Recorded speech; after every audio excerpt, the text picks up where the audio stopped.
pessoal do Facilitando a Medicina, tudo bom com vocês? Eu sou Cleverson Delvec e a gente vai para mais uma aula referente agora à antibiótico terapia, essa playlist que nós estamos fazendo. Então, se você quiser receber mais conteúdos e participar aqui da nossa comunidade no YouTube, se inscreve no canal, deixa o seu joinha para ajudar a gente e vamos ao que interessa aí para a gente destrinchar esse assunto de hoje, que são os inibidores das beta-lactamases. Bom, eu quero dizer para você que essa aula tem bastante conteúdo, mas vamos passo a passo que a gente vai entender bem elas. O que primeiro a gente tem que saber? Nós vamos falar de inibidores de beta-lactamases. Então, o que seriam as beta-lactamases? As beta-lactamases, guarda e anota aí no seu caderno, são enzimas produzidas por bactérias. Já é o primeiro passo. Falou de beta-lactamase, é uma enzima produzida por bactéria. E qual a função dessa enzima produzida e liberada por uma bactéria? É de promover resistência dessa bactéria frente a um antibiótico. Ou seja, falando simples, eu sou aqui um antibiótico, você aí é uma bactéria. Você jogou a beta-lactamase em mim e eu morri. Entendeu? Fácil, simples. As bactérias tornam-se resistentes aos antibióticos quando liberam as beta-lactamases. Agora, é qualquer antibiótico? Não, não são todos os antibióticos que vão ser degradados por essas beta-lactamases bacterianas. Quem então seria o alvo dessas beta-lactamases? Os famosos beta-lactâmicos. Beleza? Então vamos por partes, não vamos misturar aqui assuntos. Eu quero ir por partes para você entender. O que é beta-lactamase então? É uma enzima produzida por bactéria. Qual a função dessa enzima? É proteger a bactéria de um antibiótico. De qualquer antibiótico? Não. Dos beta-lactâmicos. Beleza até aí então? Então a gente já sabe que beta-lactamase é uma enzima produzida por uma bactéria e que vai protegê-la frente aos beta-lactâmicos. Agora, o que é beta-lactâmico? Nós já falamos nos vídeos passados de alguns deles. Os beta-lactâmicos vão enquadrar 4 tipos de antibióticos. E quem seriam eles? Seriam os carbapenêmicos, penicilinas, cefalosporinas e os monobactâmicos. Esses 4, eles são chamados de beta-lactâmicos porque na estrutura, como a gente vê aí na imagem, eles possuem o anel beta-lactâmico. A sua estrutura química tem o anel beta-lactâmico, que é o que você vê esse nitrogêniozinho aí. Então, esse anel beta-lactâmico está presente nesses 4. Carbapenêmicos, penicilinas, monobactâmicos e cefalosporina. Agora, o que é importante desses beta-lactâmicos é que esse anel beta-lactâmico que vai conferir a esses antibióticos a capacidade de atuar sobre as bactérias e as destruí-las. E de que forma eles fazem isso? É simples. Esses beta-lactâmicos eles vão atuar sobre a parede celular bacteriana. E no mais específico ainda, sobre os peptídeos glicanos da parede celular bacteriana. E em que fase ele vai atuar? Ele vai atuar na síntese desse peptídeo glicano. Para deixar mais claro, vamos entender o que é esse peptídeo glicano, a sua diferença e tudo mais. Olha na imagem. Nessa imagem a gente vê uma bactéria gram-positiva e uma gram-negativa. Na gram-positiva a gente vê esses quadradinhos que é muito amplo. Olha quantos quadradinhos tem ali. E esses quadradinhos estão representando os peptídeos glicanos dessa parede celular bacteriana. Então, na gram-positiva tem muito peptídeo glicano. E na gram-negativa a gente vê que tem pouco quadradinho. Então, na gram-negativa existe menos peptídeos glicanos ali. Então essa é a principal diferença. Na gram-positiva, os peptidoglicanos são mais exteriorizados, a gente vê na imagem isso. Eles estão mais externos, são abundantes, e na gram-negativa eles são mais resquícios e mais adentro ali, mais periplasmático. Beleza? Então, a gente já entendeu essa diferença. Agora, o que seria esse peptidoglicano? Peptidoglicano, que é essa estrutura que a gente vê aqui, e ele vai estar conformando a parede bacteriana, como a gente viu anteriormente. E é exatamente sobre esse peptidoglicano que vai atuar os beta-lactâmicos que a gente ressaltou aqui, aqueles 4. E eles vão atuar em especial na síntese, no momento que está sendo formado esse peptidoglicano. E como que é formado, então, o peptidoglicano? São 3 fases. A síntese deles ocorre em 3 fases principalmente. A primeira fase seria a formação dos precursores desse peptidoglicano. A segunda fase seria a polimerização e a terceira a transpeptidação, que é realizada por meio de uma enzima, a transpeptidase. Olhe na imagem para ficar mais fácil. Nessa imagem a gente vê o quê? Nós vemos essas bolinhas ao centro, que são a primeira fase, a síntese dos precursores. Depois vem a segunda fase, que é a polimerização, esses quadradinhos acima, que a gente vê na imagem. E a terceira fase, que é a mais importante, que eu quero que você saiba agora, é a transpeptidação, que é quando essa enzima, a transpeptidase ou PBP, irá atuar sobre esses precursores, ligando as suas cadeias laterais. E é o mais importante, por quê? Porque é sobre essa enzima que vão atuar principalmente os nossos beta-lactâmicos, impedindo com que essa enzima atue sobre esses precursores e fazendo dessa forma que fique incompleto a formação desse peptidoglicano e assim fique frágil a parede celular bacteriana. Por quê? Porque se falta peptidoglicano, se não é sintetizado corretamente o peptidoglicano de uma parede celular bacteriana, ele vai ficar suscetível a qualquer tipo de desequilíbrio osmótico, por exemplo, e essa célula bacteriana acaba morrendo. Então, é basicamente assim que atuam esses beta-lactâmicos. E aí volta ao nosso assunto inicial. Eu falei isso aqui tudo para você ter um contexto, uma base para entender a nossa aula de hoje, que é os inibidores das beta-lactamases. Então vamos lá. Quem são as beta-lactamases? Lembra que eu te falei? São enzimas produzidas por bactérias. E qual a função delas? É de evitar que esses fármacos que a gente falou aí, esses beta-lactâmicos, como os carbapenêmicos, penicilinas, monobactâmicos, cefalosporinas, consigam realizar esse processo que a gente falou, de atuar sobre a parede celular bacteriana e fazer com que ela acabe morrendo. Então, essas enzimas protegem a bactéria, protegem contra esses antibióticos, evitando que essa bactéria venha aí a ser destruída. Agora, como que ocorre essa formação, esse processo com que ocorre a produção dessas beta-lactamases por uma bactéria? Isso ocorre geralmente por uma expressão genética. Um gene dessa bactéria acaba expressando algo que faça essa produção da beta-lactamase.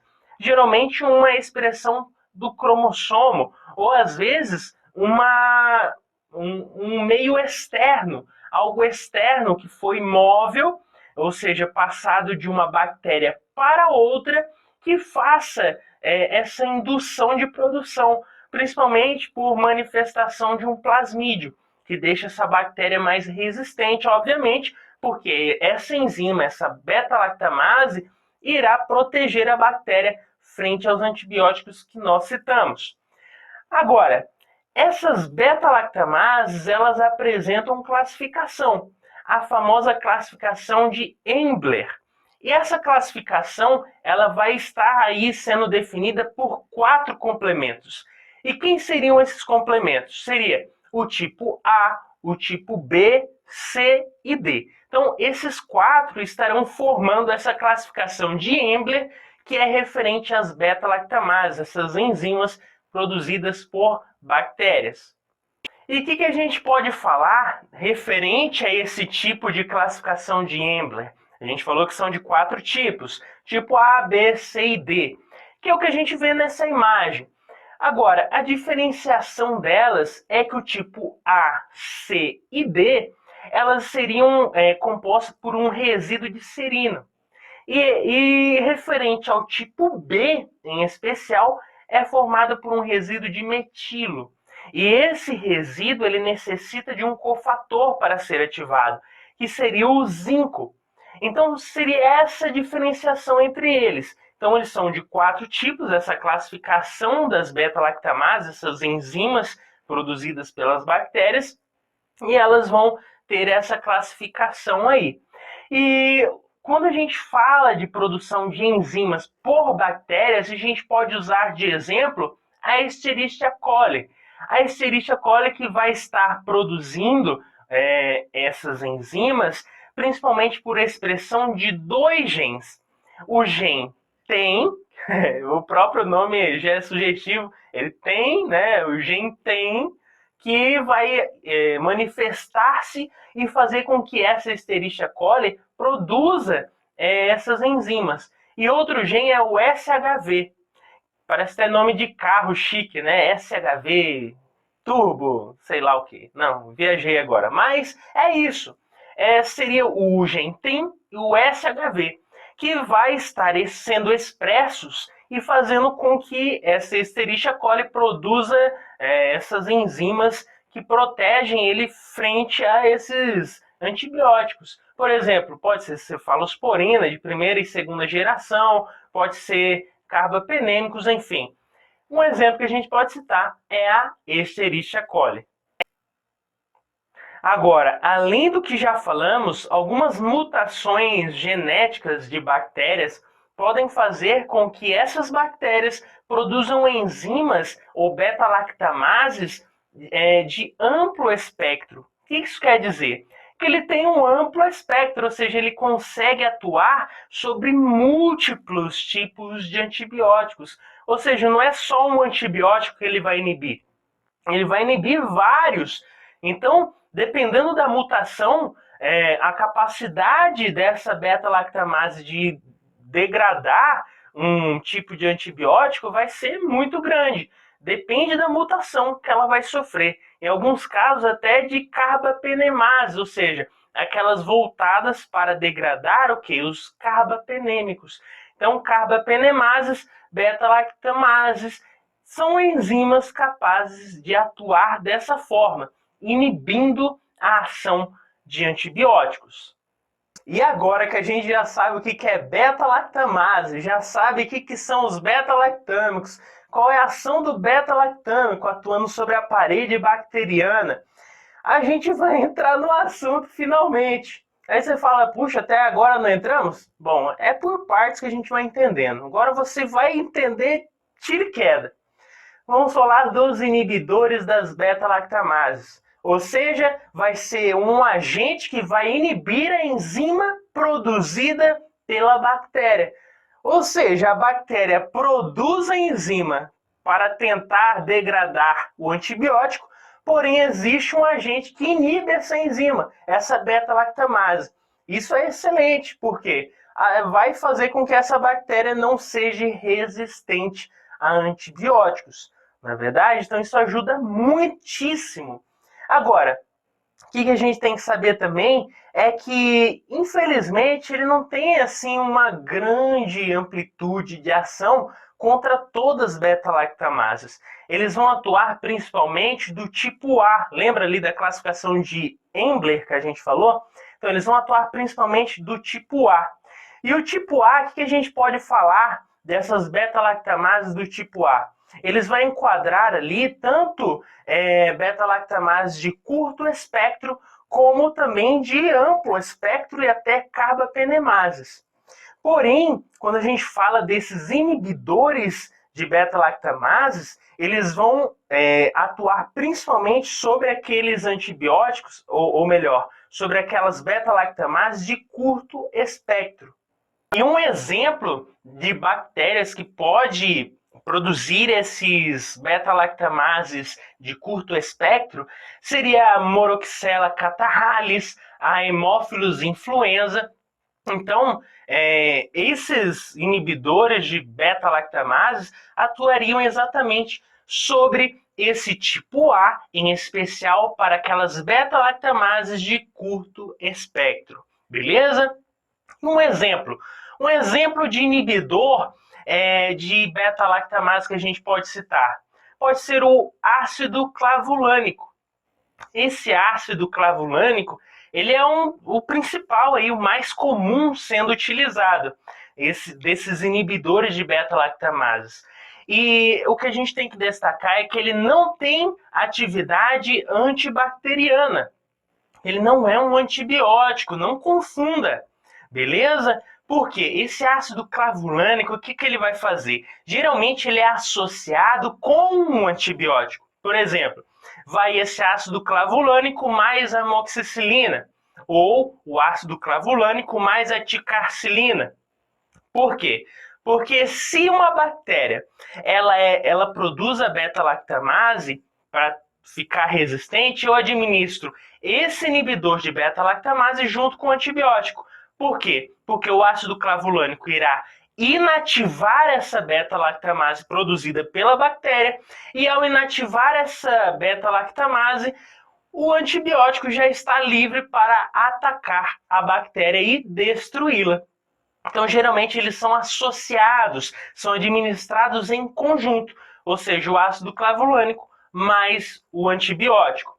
E qual a ação ali? Por exemplo, ele vai ter um período de ação de 1 hora, ele não atravessa a barreira hematoencefálica, tem a sua eliminação principalmente renal e vai, de certa forma, sim, atravessar aí essa barreira no processo das mulheres ali que estão grávidas, na gestação, ele passa a barreira placentária. Então, seriam essas características do ácido clavulânico. E quanto às indicações clínicas? Bom, eu posso utilizar esse ácido clavulânico com antibióticos em vários casos. Pode ser em infecções até hospitalares, infecções multiresistentes, multibacterianas, infecções no trato respiratório, no trato gastrointestinais, principalmente ali intraabdominal. Enfim, uma ampla forma de utilização. E os efeitos adversos são principalmente gastrointestinais, por exemplo, vômitos, náuseas e diarreias. Então, pessoal, com isso fizemos mais um resuminho. Se eu te ajudei, deixa o seu joinha e se inscreve aí no canal. Valeu!